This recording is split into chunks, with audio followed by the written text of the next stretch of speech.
centro al medio, la despejan allí, llega la pelota para Vera, que se va a tirar al centro.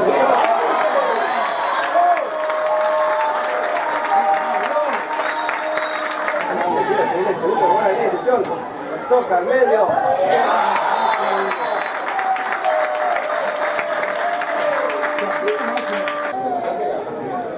Qué buen pelotazo, quedó solo, atención.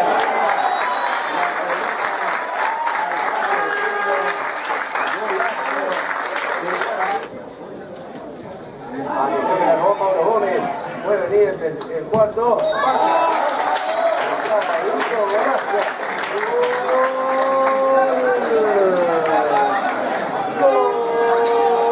Mauro Gómez pasa hacia la derecha, defensa que intenta, no puede, pase al vacío, se viene Benítez,